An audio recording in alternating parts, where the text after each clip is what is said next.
Welcome to Module 3. I am your host, Evan Herrman. This is Testimony 101, Finding Your Story and Communicating It. And in this module, we're going to talk about the storytelling framework that I have felt that is the easiest way to teach, but also to memorize as the person so that I can share my story the most effectively.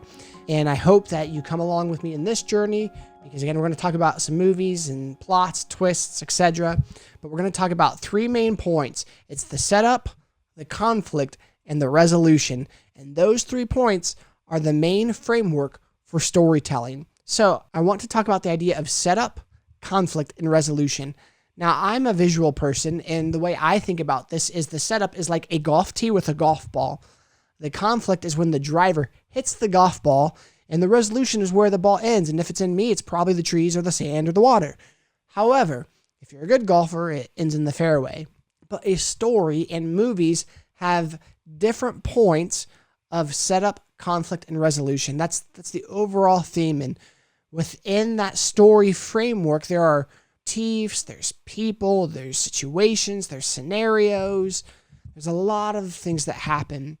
And so within the storytelling framework, I want to go through a story from the Bible and use its framework to relate to what I'm talking about so that you can see how the Bible even uses it as a framework and how you can use it in your own life. So first off, I just want to talk about David and Goliath. We've all heard the story of the shepherd boy who killed Goliath and eventually became a king. But the setup isn't just David. It's, okay, who? So we have David, we have Goliath, we have King Saul, we have the Israelites, we have the Philistines, we have his brothers, we have Samuel, who's the prophet, we have his brothers. Those are the who in the setup. When Samuel goes to anoint a new king, he goes to the house of Jesse. Where was this established? Well, this timeline is in Israel. We see that the battle took place in the valley of Elah. It's during the early 1000 BC, so before Christ. When we look at everything that's going on, the who, the what, the when, the where, the why, all that is in the setup. So when you look at that for your story and how you're going to communicate who's involved, when did this happen in my life? Where was I? Was I at home? Was I in a specific state? Was I at a store? Was I on the phone? I was on the phone and I got the most terrible news. I was at Walmart the other day and a little boy who was wanting to buy a pair of shoes who had no money came up to me. You see what I'm saying? Where was I? The who. I was at, where, when, why. That helps us establish the overall setup in our storytelling process. So when you apply to your story, setup, and under that is who, what, when, where, why. Now we're moving forward towards the conflict. When we look at David, it's what happened, what was going on, and how. So we see that, David was anointed. He went to herd sheep again. And then there was conflict between the Philistine and the Israelites. His brothers went off to war. It's been 30 days. His dad, packs food, sends him to his brothers. David goes out there, sees the Philistine Goliath defying the Israel army. And David's like, who is this guy that defies the Lord's army and the Lord himself? Well, it angers David and he wants to take out Goliath.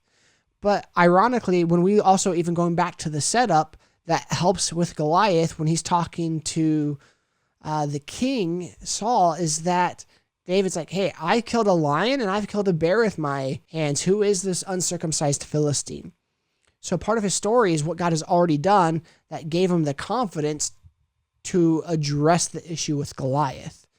So when we're at the conflict, you want to describe the incident, the main events that is building up to the climax. So it's the war, it's Goliath, it's the challenge of the Israelites, it's the distraction, it's the dire situation that the soldiers are feeling because they're seeing giants on the other side. The how are the details and the methods and the characters that they're facing. David, when he decides to confront Goliath, he's using his sling and his faith. At first, the armor of Saul was put on him, and David's like, nope, this armor doesn't fit me. I'm going to go pick up stones. I'm going to pick up 5.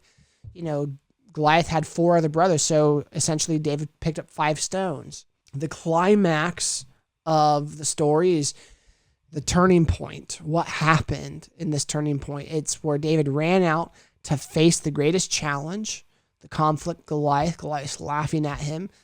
David throws the stone. It hits Goliath in the forehead. He falls over. David takes the sword and cuts off the giant's head. And then the resolution is, well, not only did Goliath die and David was victorious, but then also the Israelite army charged the Philistines, and then the Israelites won the war, and the Philistines became essentially slave men towards them.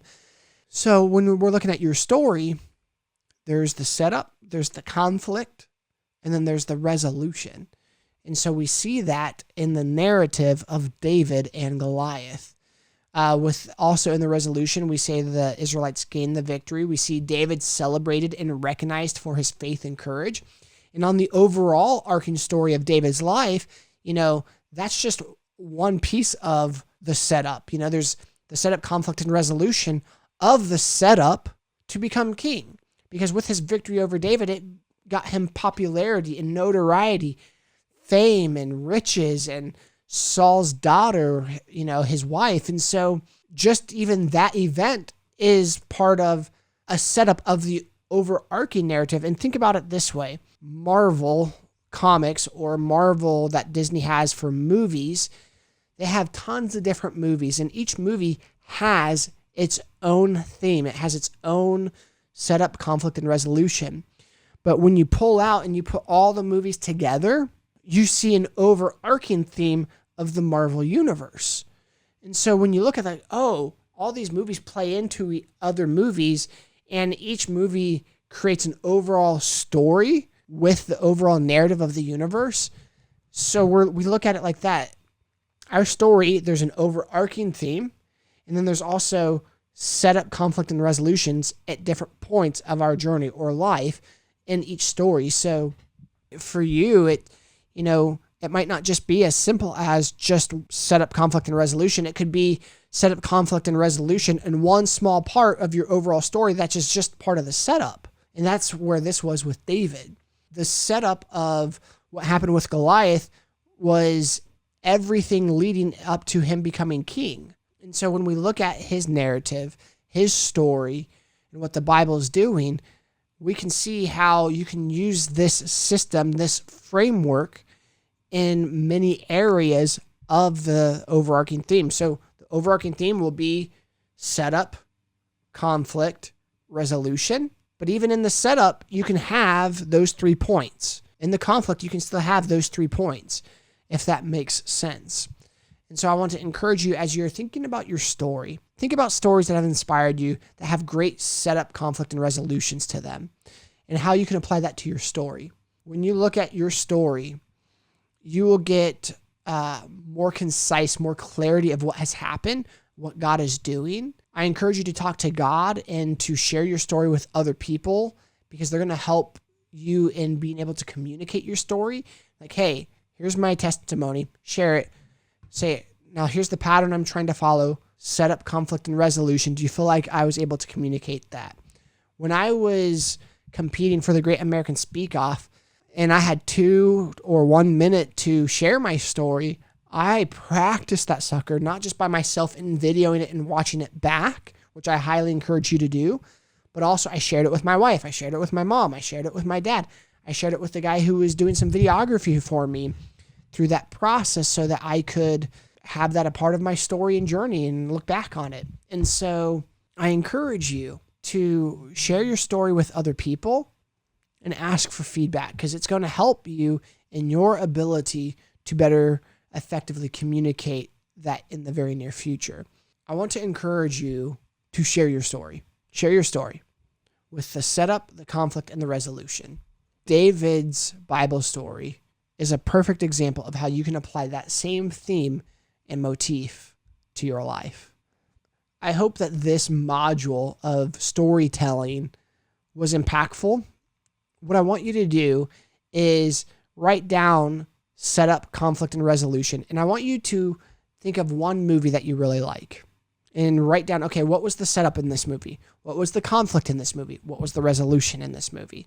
so that you can see how one of your favorite movies has used that as well. And then what I want you to do is also practice that with a Bible story. And then I want you to practice that with your own story. So once you see how the movies have done it, see how the Bible has done it, then I want you to apply that to your life and see how you can craft your story and narrative around the storytelling framework. Thank you so much for watching Module 3, and I look forward to seeing you in Module 4.